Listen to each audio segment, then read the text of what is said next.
सूर्य दादा को मैं समर्पित कर रहा हूं कि सास ससुर सर्दी लगे। अच्छा, सास ससुर सर्दी लगे, बीबी लगे जुखाम। अच्छा। साला तो सर दर्द है, साली राहत बाम। हाय हाय हाय हाय हाय हाय हाय, बहुत अच्छे। कॉमेडी के वीडियोस देखने के लिए हमारे चैनल को लाइक और सब्सक्राइब करें।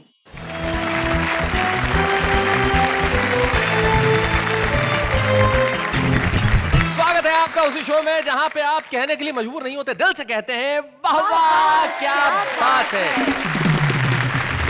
स्वागत है हमारे तीन कवि मित्रों का जो बड़े कमाल के हैं। तीनों इस वक्त मेरी तरफ देख रहे हैं, अलग अलग निगाह से। दो मुस्कुरा रहे हैं, एक मुस्कुराने की कोशिश कर रहा है।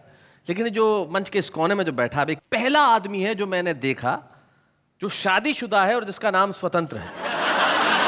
शादीशुदा होने के बावजूद स्वतंत्र हो, भाई कैसे ये कमाल कैसे है? आदमी जिंदगी में ना भी हो, कम से कम नाम से तो हो। नाम से तो हो कम से कम। तो आज बीवी से पूछ के आए हो? मैं जवाब नहीं दे सकता। आदमी कितना आजाद है कि जवाब नहीं दे सकता। अशोक स्वतंत्र, आपका स्वागत है इस शो के अंदर। इसके बाद हमारे वरिष्ठ कवि बैठे हैं सूर्य कुमार पांडे, जिनका नाम है और बड़े कमाल के कवि। और 1996 में इनकी एक पुस्तक जो आई थी उसका शीर्षक भी वाह वाह था। भाई क्या बात है, आज आप इस शो में जिसका नाम वाह वाह क्या बात है, क्या बात है। आप इन दोनों के बड़े भाई हैं और अशोक शर्मा के तो आप उम्र से भी बड़े भाई हैं और मस्तक से भी बड़े भाई हैं। न सन्यास का मन, न वैराग्य का व्रत। न सन्यास का मन, न वैराग्य का व्रत। अभी वो ही हरकत, वो हिम्मत, वो चाहत। आहा। बुढ़ापे में छेड़ो न किस्सा उल्फत, हाँ। जवानी की आदत यथावत सलामत। भाई देखिए, आपने कहा कि जवानी की आदत यथावत सलामत। आपने इसे काव्यात्मक पंक्तियों में कहा। जिन्होंने मुहावरा बनाया था उन्होंने एक लाइन में कह दिया था कि बंदर कितना ही बूढ़ा हो जाए गुलाट मारना नहीं छोड़ता। स्वागत है आपका सूर्य कुमार पांडे जी। अशोक शर्मा हैं जो दिल्ली में रहते हैं। क्या करते हैं दिल्ली में आप कविताएं लिखने के अलावा अशोक? दिल्ली में मैं पेट्रोलियम विभाग में हूँ। वो विभाग जिसने सारे देश को परेशान कर रखा है। हाँ ना, बढ़ते ही जा रहे हैं दाम।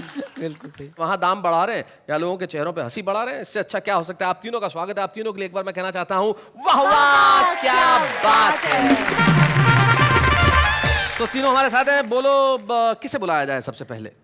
उम्र की बात चल रही है तो आप हमसे बड़े हैं तो आप ही को ये मौका दिया जाए। क्या बात है। देखिए, महिलाएं कहीं भी ये जताने का कोई मौका नहीं चूकती कि वो उम्र में छोटी हैं, लेकिन आदमी का भूगोल अक्सर बता देता है कि इतिहास क्या रहा होगा। आपने काम मुझ पे सौंप दिया तो चलिए मैं उसी को बुला लेता हूं सबसे पहले जो स्वतंत्र है। अशोक स्वतंत्र, जोरदार तालियों से स्वागत करें।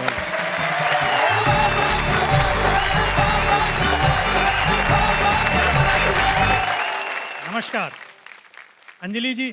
जी। मैं एक छोटी सी बात आपको बताना चाहूं। जब मैंने पहली बार आपको तारक मेहता कार्यक्रम में देखा तो एक बात मुझे बहुत ज्यादा खली। बाकी लोग जले हुए थोड़ी हैं जो आपको कह रहे थे अनजली आजकल देश में बहुत बार चर्चा उठती है कि महिलाओं के लिए 1/3 आरक्षण होना चाहिए। तो मेरे एक मित्र ने पूछा कि ये 1/3 महिला आरक्षण का मसला क्या है।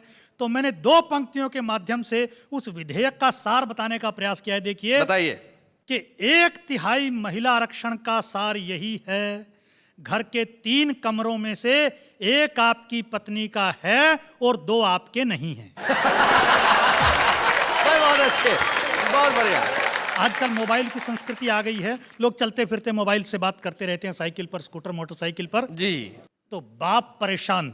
बच्चा पैदा हुआ तो गर्दन थी टेढ़ी, कंधे से चिपका हुआ था कान। डॉक्टर बोला बच्चे के बाप से, इसने ये गुण पाया है आपसे। दिन भर फोन को कान और कंधों के बीच दबाकर करते हैं बात। बच्चे ने इस गुण को माँ के पेट में ही कर लिया आत्मसात। बाप बोला कैसे विश्वास करें आपके दृष्टिकोण पर, मेरे पड़ोसी पति पत्नी ऐसे ही दिन भर चिपके रहते हैं फोन पर। कल उनके यहाँ पैदा हुआ बच्चा तो बिल्कुल सही है। डॉक्टर बोला ऐसा नहीं है, वहां माँ बाईं तरफ फोन दबाती है, बाप दाईं तरफ फोन दबाता है। 2 गलतियों के जोड़ ने आश्चर्यजनक प्रभाव दिखा दिया, बच्चे को बिल्कुल सीधा बना दिया। बच्चे को बहुत अच्छे। डॉक्टर की बात चली है तो एक छोटी सी घटना आपको बताता हूं। देखिए कि एक डॉक्टर से उसकी प्रेमिका बोली, ऐ मेरे हमजोली रोज मिलते हो, कभी ये नहीं बताया तुम मुझे कितना प्यार करते हो। डॉक्टर बोला ऐसा नहीं कि मैं तुम्हारे लिए मर सकता हूँ, अच्छा पर तुम्हारा पोस्टमार्टम मैं फ्री में कर सकता हूँ। भाई क्या मोहब्बत है, बहुत अच्छा, बहुत अच्छा। अच्छा, डॉक्टर की बात हो नर्स की ना हो, ऐसा कैसे हो सकता कैसे है? हो सकता है? कि टल्लू राम को हो गया थोड़ा इन्फेक्शन, अच्छा। अस्पताल में नर्स देने लगी इंजेक्शन। 1.5 मिनट में ही ये स्थिति आ गई, जितनी दवा शरीर में गई उससे ज्यादा नर्स दिल में समा गई। माँ बाप ने दे दी पूरी आजादी, दोनों की करवा दी शादी। अब टल्लू राम की प्रॉब्लम देखिए, कहता है मेरी प्यार भरी बातें सुनकर उसकी आत्मा डोलती ही नहीं है, जब तक सिस्टर कहकर न पुकारूं वो बोलती ही नहीं। बहुत अच्छे। कवि सम्मेलनों में अलग अलग डिजाइन के कवि रहते हैं। जी जी जी अच्छा, वीर रस के कवि के साथ क्या स्थिति रहती है? जी। वीर रस का कवि घर पहुंचा तो देखा बेटे ने बहादुरी जताते हुए तोड़ दिया है घर का फर्नीचर और बाकी सारा सामान। बाप के दिल पर चली छुरी, बेटा अपने घर का सामान तोड़ने में कौन सी बहादुरी। बाप के ये शब्द बेटे के दिल पर कर गए चोट। बोला पिताजी याद करें आज से 10-12 साल पहले के हमारे परमाणु विस्फोट, जमीन हमारी, बम हमारे, फोड़े हमने और आपने पूरी दुनिया में जाकर मचाया शोर। देखो हमारी ओर हमारी बहादुरी के किस्से। अब मैं कहां से लाऊं अपने लिए परमाणु बम के किस्से, तो ये घर का सामान ही आया फोड़ने के लिए अपने हिस्से। भाई बहुत अच्छे, बहुत बढ़िया। मैं देश की राजनीति के बारे में 4 पंक्तियां सुनाकर अपना स्थान लेता हूं। जी। अपने देश में नेता हवा में किले बनाने में दक्ष होता है। जी जी। यहां हर पक्ष के अंदर ही उसका विपक्ष होता है, उससे भी बड़ा नजारा समक्ष होता है। यहां हर प्रांतीय दल में एक राष्ट्रीय अध्यक्ष होता है। क्या बात है, बहुत बढ़िया, बहुत अच्छे।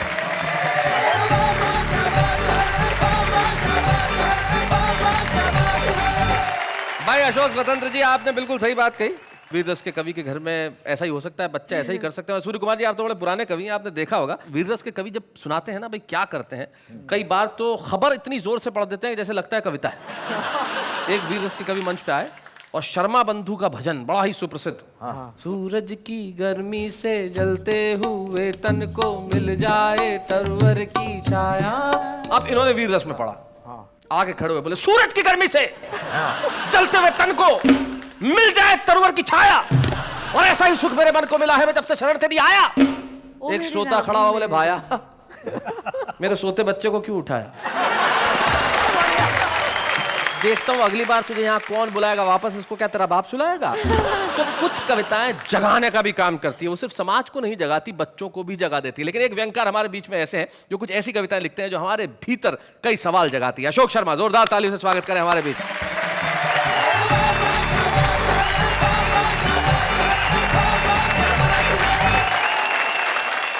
अभी अशोक स्वतंत्र जी बता रहे थे पत्नी से स्वतंत्र हो गए हैं जी। लेकिन कई पति ऐसे होते हैं जो स्वतंत्र नहीं हो पाते बेचारे, कई कोशिश भी करते हैं और कहां तक पहुंच जाते हैं। एक घटना से आपको जोड़ता हूं जी कि परेशान पति ने पत्नी से कहा जी कि एक मैं हूं जो तुझे निभा रहा हूं, हाँ, लेकिन अब पानी सर से ऊपर जा चुका है इसलिए आत्महत्या करने जा रहा हूं। अच्छा। पत्नी बोली ठीक है, लेकिन हमेशा की तरह आज मत भूल जाना और लौटते समय चक्की से आटा जरूर लेते आना। कई बार ऐसा होता है कि पत्नियां भी दुखिया जाती हैं जी। कि दुखियाई पत्नी ने पति से कहा कि तुम रोज रोज नदी में छलांग लगाने की कहते हो, एक बार भी लगाई। पति बोला चैलेंज मत कर वरना करके दिखा दूंगा, अभी तैरना सीख रहा हूं। बहुत अच्छे। जिस दिन आ जाएगा छलांग भी लगा दूंगा। कई घटनाएं हो जाती हैं साहब। जी। अच्छा, एक तो पति पत्नी के साथ ही हुआ कि सुबह सुबह पत्नी ने पति को जगाया, लो, पति बड़बड़ाया, बोले 2 मिनट बाद नहीं उठा सकती थी। ऐसी क्या जल्दी थी, कितना अच्छा सपना दिख रहा था, राजा हरिश्चंद्र बना मैं और मेरा परिवार चौराहे पर बिक रहा था। पत्नी बोली फिर 2 मिनट में वहां कौन सी तुम्हारे लिए रोटी सीख लेती। मैं बोला बेवकूफ, 2 मिनट में रोटी सीखती ना सीखती, पर कम से कम तू तो बिक लेती। सूर्य कुमार पांडे जी, पत्नी की बड़ी बात कर रहे हैं, आप कुछ कहना चाहते हैं? क्यों नहीं, इनका मैं इतना पत्नी पुराण सुन रहा जी। हूँ। अशोक शर्मा जी, आप कितनी मोहब्बत करते हैं, मैं तो ये कह रहा हूँ आप इन्हें देखिए और सुनिए। कितना शरीफ शख्स है, हाँ। पत्नी पे फिदा है। कितना शरीफ शख्स है, पत्नी पे कितना फिदा है। शरीफ शख्स है, पत्नी पे फिदा है।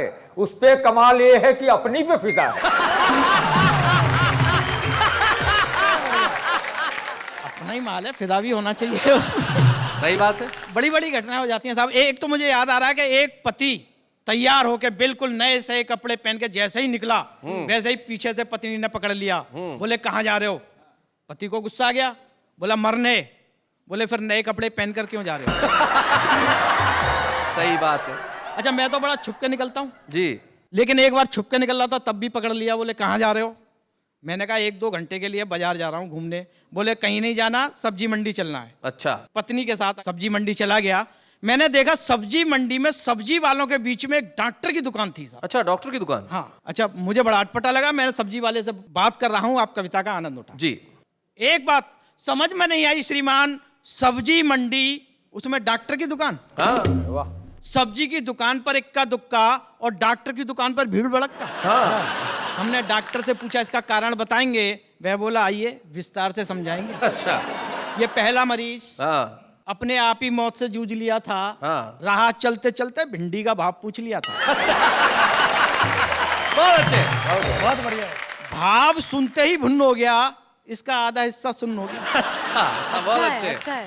और इसने सब्जी मंडी में आकर अपनी जान को आफत लगाई है। सब्जियों के भाव से ज्यादा इसका ब्लड प्रेशर आई है। बहुत अच्छा। यह जन्मजात लोभी, स्वाद स्वाद में खा गया आधा किलो गोभी। अच्छा। अब 80 रुपए का भाव सुनकर सुबक रहा है। आधा किलो गोभी सुबह से हुबक रहा है। बहुत बढ़िया अशोक। ये सरकारी बाबू सब्जी मंडी में भी अपनी दादागिरी दिखा रहा था। जब मांगने पर धनिया नहीं मिला तो जबरन उठा रहा था। कुछ दुकानदारों ने मिलकर इसे कपड़े की तरह निचोड़ दिया। जिस हाथ से धनिया उठाया था वो हाथ ही तोड़ दिया। ये मोटी महिला कल जब सब्जी वालों की गैल गई तो कटहल का भाव सुनकर मटर के दानों की तरह फैल गई। क्या बात है भाई, वाह वाह वाह। कटहल का भाव सुनकर मटर के दानों की तरह फैल गई। इसका शारीरिक संतुलन ही बिगड़ गया। मिर्गी का भयंकर दौरा पड़ गया। अच्छा। जब चमड़ा भी किसी काम ना आया तो लोगों ने इसे लहसुन सूंघाया। हाँ। और ये भी कमबख्त फैंटी लहसुन सूंघते ही उठ बैठी। ये साथ में सब्जी वाला आज सुबह ही मेरे पास आया है, साथ में अपने नौकर को भी लाया। अच्छा। कहता है कि इसने मेरा 100 ग्राम हरा चना और एक टमाटर खा लिया है।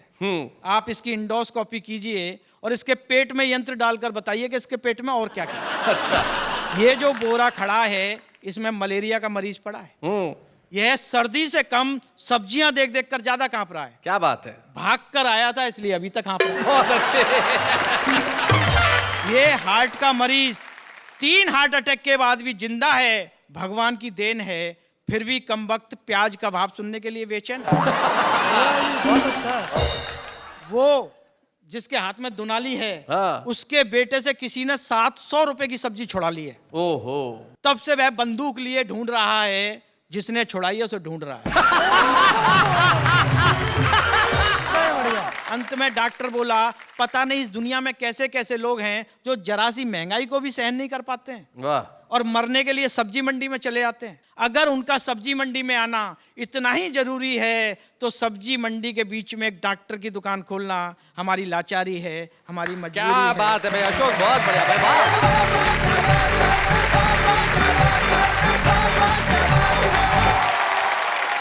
बहुत बढ़िया अशोक, आपने एक व्यंग कविता के माध्यम से हमारी इस महंगाई की लाचारी, हमारी महंगाई की इस मजबूरी पे जो कड़ा प्रहार किया। ऐसा दिन आ ही गया है, लेकिन जब तक कविता का प्रहार जिंदा रहेगा तब तक हम ये सवाल लोगों से और व्यवस्था से पूछते रहेंगे कि आखिर वो दिन कब आएगा जब देश के हर घर में दोनों वक्त बच्चे सब्जियां खाएंगे और हम ऐसी कविताएं लिखने पे हमें मजबूर नहीं होना पड़ेगा। लेकिन अशोक बहुत बढ़िया कविता आपने सुनाई, जिसके लिए आपको बहुत बहुत बधाई। लेकिन आप बुलाते हैं हम एक ऐसे शख्स को जो कई सालों से सब्जियों के भाव पूछ रहे हैं। उम्र के उस दौर में खड़े हैं जहां पे बस खड़े हैं, लेकिन वो अपनी कविताओं के साथ अड़े हैं और अपनी हास्य कविताओं से आज भी जिस ऊर्जा के साथ, जिस एनर्जी के साथ कविताएं सुनाते हैं कि भाई उनका क्या कहना। सूर्य कुमार पांडे जी का सिर्फ नाम ही सूर्य नहीं है, सचमुच हास्य की कविता के आफताब हैं। आइए सूर्य कुमार पांडे जी।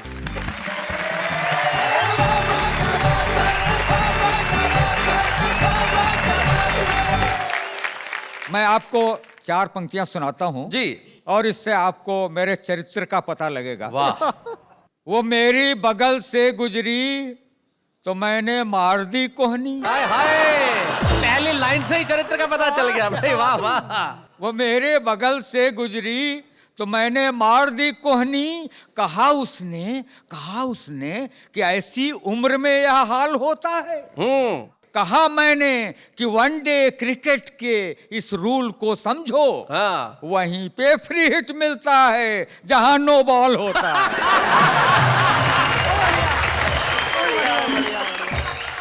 सुनेगा 4 पंक्तियां जी। कि मैं गंजा हूं तो इस चिकने घड़े का फायदा भी है। हाँ। इस चिकने घड़े का फायदा भी है, अगर चाहे भी कोई बाल बांका कर नहीं सकता। क्या बात है भाई, वाह वाह वाह वाह भाई, बहुत अच्छे। अगर चाहे भी कोई बाल बांका कर नहीं सकता। और है वो फिसलन कि रखते ही फिसल जाती है हर मुश्किल। कोई इल्जाम अपना मेरे सिर पर धर नहीं सकता। क्या बात है भाई, बहुत अच्छे, बहुत बढ़िया भाई, वाह। कोई इल्जाम अपना। और एक ने रखने की कोशिश की तो उसका नतीजा क्या हुआ बताता हूं कि हाफ मैं भी हो गया और हाफ वो भी हो गया। हाफ मैं भी हो गया और हाफ वो भी हो गया। इश्क में होना था जो इंसाफ वो भी हो गया। और उसने मुझको घिस दिया साबुन की बट्टी की तरह। अच्छा। झाग तो आया बहुत पर साफ वो भी हो गया। झाग तो आया बहुत पर साफ वो भी हो गया। और मेरे टक्कल पे हंसते हो। हाँ। अमा नादान हो तुम भी। जरूरी है नहीं यह हरे पत्तों पर जवानी हो। हाँ। जरूरी है नहीं यह हरे पत्तों पर जवानी हो। और ये गंजापन बताता है इमारत है नई अब भी। ये गंजापन बताता है इमारत है नई अब भी। छतों पे घास उगाती है गर बिल्डिंग पुरानी हो। भाई बढ़िया बात है, क्या बात है। तो और आपको 4 पंक्तियां और सुनाता हूँ। पतझड़ में भी बहार के रखता हूँ तमन्ना।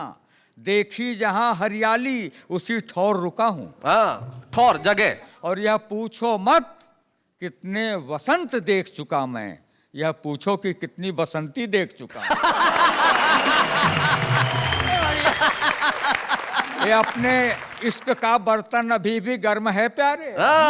भला यह दाल कब अपनी गलाना छोड़ देता है। दाल कब अपनी गलाना छोड़ देता है। और बदन होता है बूढ़ा दिल की फितरत कब बदलती है। पुराना कुकर क्या सीटी बजाना छोड़ देता है।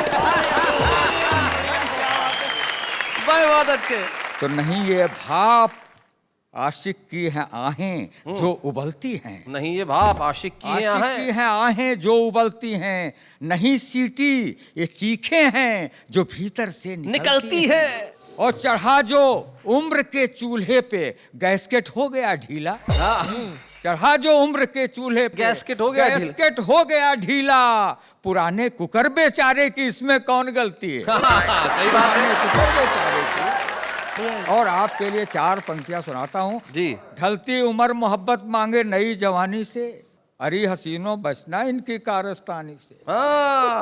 फिसल न जाना कहीं ढलानों पर नादानी से। बाढ़ से ज्यादा खतरा होता उतरे पानी से। क्या बात है भाई, क्या बात है, उतरे पानी से। अंत में कहता हूँ कि हृदय एटीएम मध्य में कार्ड नयन के डाल। हृदय एटीएम मध्य में कार्ड नयन के डाल। और नोट फटाफट प्यार के तू चुपचाप निकाल। क्या बात है, वाह वाह वाह वाह।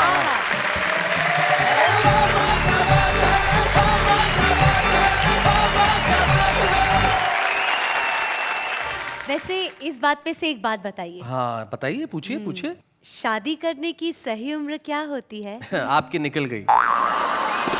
नहीं, मेरे कहने का मतलब ये है कि इस सवाल का जवाब मैं क्या, हमारे मित्रों से पूछते हैं। भाई आप बताइए अशोक शर्मा जी, आपके हिसाब से शादी करने की सही उम्र क्या होती है? जब मूड कर जाए। जब मूड कर जाए। भाई वाह वाह, क्या बात है। स्वतंत्र जी जरा आप माइक उठाइए। शादी उस दिन कर लेनी चाहिए जिस दिन आपकी पत्नी की हो रही है। बहुत अच्छे। पांडे जी। नहीं, ये लोग मजाक की बात कर रहे हैं। इनकी शादी की उम्र सही वही होती है जब आप 18 साल की हो जाएं जी, तो आपको कर ही लेनी चाहिए। अभी आप हुई कि नहीं हुई? अरे ये 18 साल और कुछ महीनों की हैं बस। अच्छा, मुझे ऐसा लगा कि अभी आप 18 से कम हैं। नहीं 18 साल और 120 महीने बस। जी खैर, उम्र की हम बात क्यों करें, शादी भाई किसी भी उम्र में करो, शादी करते ही आदमी की जो गिनती है वो बुजुर्गों में होने लगती है। हाँ और क्या अशोक, आज पता चला क्या कि सब लोग आपको इतना रिस्पेक्ट क्यों देते हैं, बुजुर्ग। तो रिस्पेक्ट अगर पाना है तो जिंदगी में सही उम्र में शादी कर लेनी चाहिए। लेकिन हमारे एक बड़े रिस्पेक्टेड गेस्ट हैं जो आज हमारे साथ हैं, जो बड़ा कमाल के अभिनेता है, और एक तो डायलॉग उनका इन दिनों इतना फेमस है जिसकी हद नहीं। भाई शादी तो पिताजी किया करते थे, पिताजी कई बार तो शादी के ऐसे कार्ड बांटते थे कि सिर्फ कार्ड बांटते थे, शादी ही नहीं करते। तो पिताजी की बात हर वक्त करने वाले लापतागंज के अनूप उपाध्याय।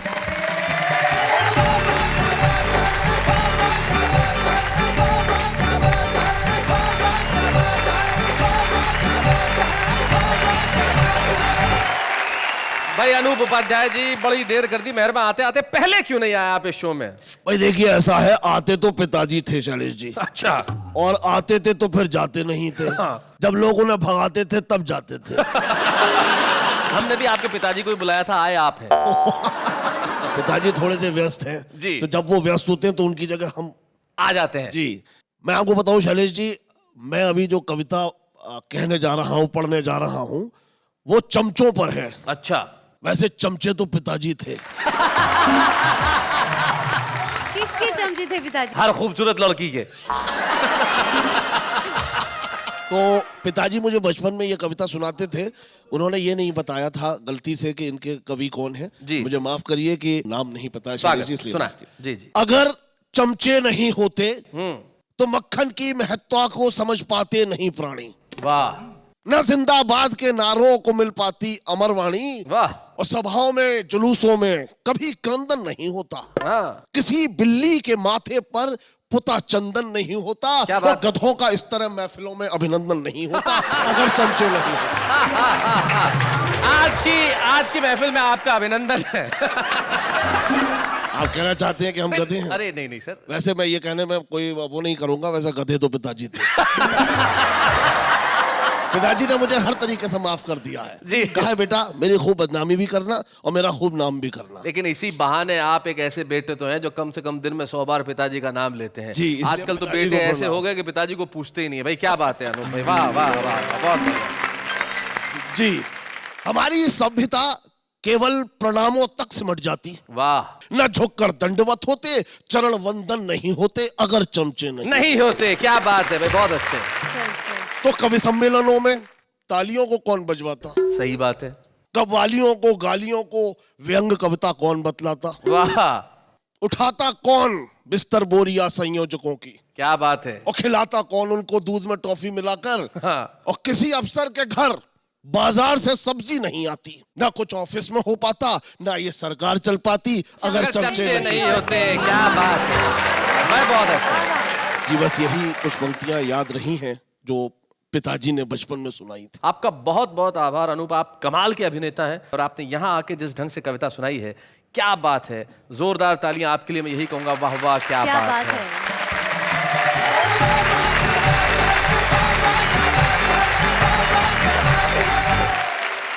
भाई चमचा का होना बड़ा आवश्यक है, चमचे बड़े कमाल के होते हैं। इस पे मुझे एक बहुत छोटी सी कहानी याद आ गई। हुआ यूं कि एक बार अकबर जो है वो बैंगन खा रहे थे, बीरबल पास में ही खड़े थे। तो अकबर को सब्जी इतनी बुरी लगी कि क्या सब्जी है, हाँ ये किसने सब्जी बनाई थी, घटिया सब्जी। तो बीरबल बोले, हुजूर ये तो बैंगन है, इसका तो नाम ही बेगुन, जिसमें कोई गुण नहीं हो। कुछ दिनों बाद की बात है, अकबर फिर से खाना खा रहे थे, उस दिन भी बैंगन की सब्जी बनी थी, और अकबर ने कहा भाई वाह क्या सब्जी है। तो अब बीरबल बोले, सर ये तो अकेली सब्जी है बैंगन जिसके सर पे ताज है, तो ये तो सब्जियों का बादशाह है। तो अकबर चौंके और बीरबल से कहने लगे, भाई उस दिन तो तुम कह रहे थे कि इसमें कोई गुण नहीं है, आज कह रहे हो सब्जियों का बादशाह है। तो बीरबल कहने लगे, हुजूर मैं आपका गुलाम हूं, बैंगन का नहीं। तो जिंदगी में इस तरह की चीजें बड़ी जरूरी होती है। कोई तो कहे कि भाई हम आपके गुलाम हैं, ऐसे लोग आजकल कम मिलते हैं, लेकिन कुछ लोग हैं जो जिंदगी के अंदर बहुत दिनों तक छुपे नहीं रह सकते, वो होते हैं हमारे छुपे रुस्तम। तो हम एक ऐसे छुपे रुस्तम को बुलाना चाहते हैं जिनके पिता सचमुच एक बड़े प्रसिद्ध कवि थे। इलाहाबाद अंचल के अंदर कैलाश गौतम जी के दोहे आज भी इतनी इज्जत के साथ पढ़े जाते हैं, उनकी कविता इतनी इज्जत के साथ सुनाई जाती है। उनके पुत्र श्लेष गौतम जो आज इलाहाबाद से हमारे बीच में आ रहे हैं, आज तो छुपे रुस्तम है, लेकिन मैं जानता हूं कल वो अपने पिता की तरह बड़ा नाम करेंगे। श्लेष गौतम।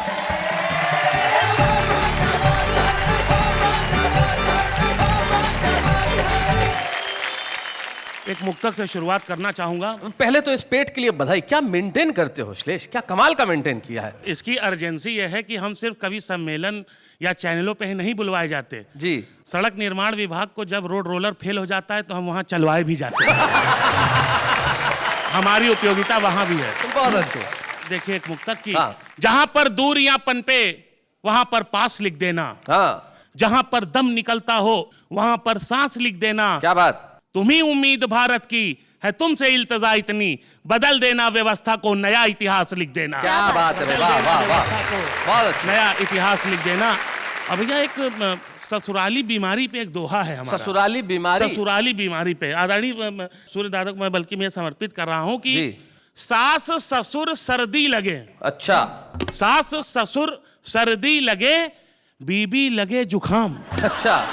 साला तो सर दर्द है, साली राहत बाम। हाय हाय हाय हाय हाय हाय हाय, बहुत अच्छे, क्या बात है। और अक्सर बात हो जाती है, शादी की बात चली उम्र की, तो जी। 4 लाइन मैं निवेदित करता हूं कि किताब अच्छी हो तो पेज मत देख, किताब अच्छी हो तो पेज मत देख, भूख लगी हो तो वेज नॉन वेज मत देख, तू 20 का है और वो 40 की तो क्या, दिल लगा हो तो एज मत देख। बहुत अच्छे। एक महापर्व है वैलेंटाइन, लेकिन उसको लेकर के शासन प्रशासन और पार्टियों का इतना मतलब कड़ाई रहती है। तो एक भविष्य की भी तस्वीर मैंने खींची है। देखिए कि अब प्यार के इजहार पर पाबंदियां होंगी, अब प्यार के इजहार पे पाबंदियां होंगी, पर पाबंदियां होंगी। अब प्यार के बाजार में भी मंदियां होंगी। रहा ये हाल तो फिर दोस्तों आगे यही होगा, मजनू के हाथों लैलाओं की राखियां होंगी। क्या बात है। और देखिए कैलाश गौतम जी का दोहा कि पन्नी पर पन्नी चली, हाँ, हुए पंच सब टंच। अच्छा। सबसे ज्यादा टंच जो वही हुआ सरपंच। देखें ये हमारे आपसे जुड़ा है जी। समाचार के नाम पर जनता है कंफ्यूज। देखिए भैया हिंदी और अंग्रेजी को भी हमने दोस्ती कराने की कोशिश क्या की बात है, क्या बात। समाचार के नाम पर जनता है कंफ्यूज, 20 मिनट का विज्ञापन, 3 मिनट की न्यूज। व्यवस्था के संदर्भ में एक मुक्तक प्रस्तुत करके मैं विदा लूंगा। मरने नहीं देंगे तुम्हें, जीने नहीं देंगे। वाह। मरने नहीं देंगे तुम्हें, जीने नहीं देंगे, देंगे 1000 जख्म पर सीने नहीं देंगे। अंधी है सियासत यहाँ शातिर है हुक्मरा, पानी तुम्हें देंगे मगर पीने नहीं देंगे। भाई क्या बात है भाई, वाह वाह वाह वाह भाई, बहुत बढ़िया। श्लेष आपने कहा कि व्यवस्था ऐसी है कि पानी तो देंगे लेकिन पीने नहीं देंगे, लेकिन वाह वाह क्या बात की व्यवस्था ऐसी नहीं है। हम चाहते हैं कि आप जमाने को दिखें और इतना अच्छा लिखें कि उसके लिए हम आपको एक स्मृति चिन्ह के रूप में कलम प्रदान करना चाहते हैं, और उस कलम की नोक से आप ऐसी कविताएं उगलें कि लोग आपके लिए घनघोर तालियां बजाएं। तो आइए, वाह वाह क्या बात है कि मंच से मिलके हम देना चाहते हैं श्लेष गौतम को एक स्मृति चिन्ह। जोरदार तालियां।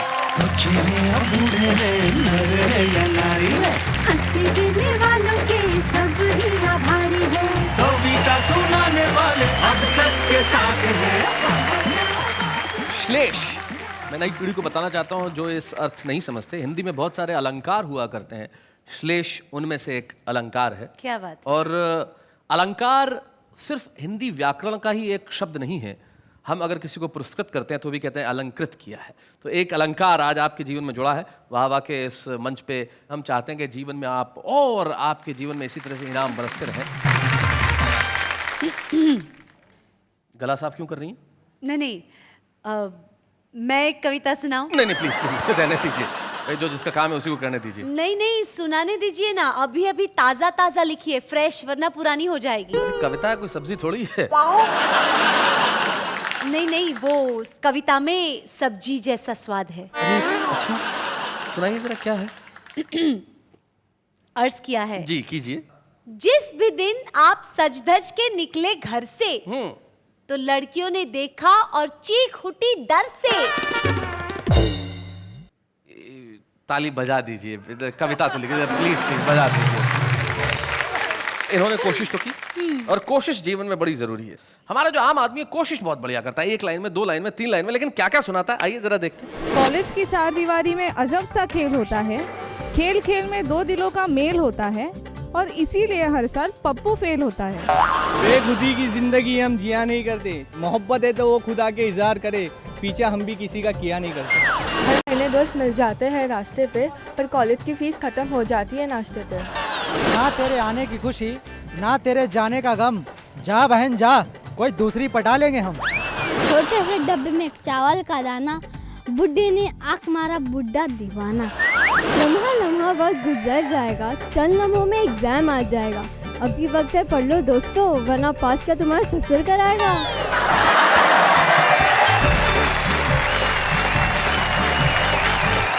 सूर्य कुमार जी, आपने कभी ऐसी शुरुआत की थी, इस तरह की कोई तुकबंदी की थी कभी? मेरी तरह। हाँ, क्यों नहीं की। मसलन किस तरह की थी, कोई याद है आपको? जैसे बहुत एक बार वो हो गया थोड़ा सा क्या कहते हैं, असफल हो गए। हाँ, जी। तो मैंने लिखा था कि फूलों का बिस्तर मांगा था पर कांटों की सेज मिली, जिस पे पहली लाइन मारी वो लाइन इंगेज मिली। देखिए, सूर्य कुमार पांडे ये कहते हैं एक बार जब असफल हो गए, लेकिन उसके बाद जो सफलता की सीढ़ी उन्होंने चढ़ी, तो आज वो इस मंच पे हमारे आज सम्मानित कवि के रूप में है। हमें इस मंच को बड़ी खुशी होगी जब हम सम्मानित करें सूर्य कुमार पांडे जी को।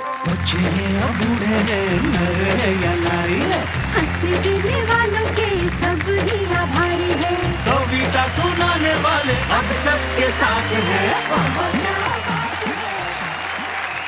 और जैसी कि परंपरा है कि जिस कवि को हम सम्मानित करते हैं उसके परिवार का कोई सदस्य या मित्र यहाँ उपस्थित रहता है। सूर्य कुमार पांडे जी का परिवार कविता का परिवार है, उनका अपना परिवार तो लखनऊ में है ही, और हमें बड़ी खुशी है कि हमारे युवा पीढ़ी के एक कवि यहाँ पे उपस्थित हैं जो पांडे जी से बेहद प्रभावित भी है, और पांडे जी और उनका और हमारा सबका बड़ा साथ रहा है। दीपक गुप्ता एक युवा पीढ़ी के ऐसे कवि हैं, तो हम चाहते हैं दीपक इस मंच पर आए और हम उनसे कुछ बातचीत करें। दीपक आइए।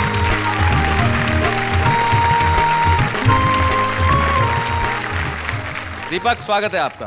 धन्यवाद शैलेश जी। कोई खास किस्सा याद है पांडे जी का कुछ? अपने से जो वरिष्ठ कवि हैं अक्सर हम उन्हें चाचा जी का संबोधन देते हैं। आप इन्हें चाचा जी कहते हैं। चाचा जी के किस्से तो सनसनीखेज रहती हैं, लेकिन मुझे एक घटना याद आती है कि शादी के कुछ साल बाद दिलाते हुए पुराने दिनों की याद, चाची ने चाचा से कहा, देखो जी रोशनदान पर बैठे कबूतर कबूतरी कितने ढंग से प्यार कर रहे हैं, और एक आप हैं सुबह से अखबार पढ़ रहे हैं। देखिए अजी मेरी बात पर ध्यान दो, इन पंछियों को देखकर की अकल से काम लो। तो चाचा जी बोले, भाग्यवान तेरी बात बिल्कुल सही है, पर तू अकल से नहीं आंखों से काम ले। देख कबूतर तो पुराना है, कबूतरी नहीं है। ये बात मैंने सिर्फ इसलिए कही क्योंकि हास्य व्यंग की धारा के कवि हैं सूर्य कुमार पांडे जी, हमारे चाचा जी। लेकिन हमने जो बुजुर्गों से नई पीढ़ी ने सीखा है, मैं 3 शेर पूरी नई पीढ़ी को देना चाहता हूं ताकि वो कुछ इस तरह की बातें अपने भीतर भी लेकर आएं। कहता हूं कि नहीं मालूम ये मुझको कि मेरी इज्जत कहां तक है, ये मेरे शेर बोलेंगे मेरी आमद कहां तक है। वाह वाह। और न दौलत से ही तय होगा, न शोहरत से ही तय होगा, तेरा किरदार बोलेगा कि तेरा कद कहां तक है। क्या बात है। और अंतिम शेर बतौर खास आज चाचा जी के सम्मानित होने पर, बुजुर्गों के तजुर्बों तक पहुंचना चाहते हैं गर्द, जमी की तह में जाकर देखिए बरगद कहां तक है। क्या बात है। जमी की तह में जाकर देखिए। वाह वाह। लेकिन पांडे साहब आपका सम्मान हुआ, आप 4 पंक्तियां जरूर कह दीजिए अपने कविता के फॉर्म में, 4 पंक्तियां। न कोई साज सुर संगत मगर सबको फंसाते हैं। वाह। कला का घर बड़ी मुश्किल से यारों हम बसाते हैं। क्या बात है। और विदूषक भाड़ जोकर मस्खरे हम हैं नहीं साहिब, हमारे पास केवल शब्द हैं जिनसे हंसाते हैं। क्या बात है। वाह वाह वाह वाह वाह। आज हम उम्र की बात कर रहे थे, उम्र बढ़ाने के लिए कुछ भी करने की जरूरत नहीं है। एक दोहा मुझे एक कवि का जाते जाते याद आता है जो कहता हूं, वो कहते हैं कि काशी मथुरा द्वारका मत जाओ श्रीमान। काशी मथुरा द्वारका मत जाओ श्रीमान, एक नजर भर देख लो बच्चों की मुस्कान। वाह वाह, क्या बात है।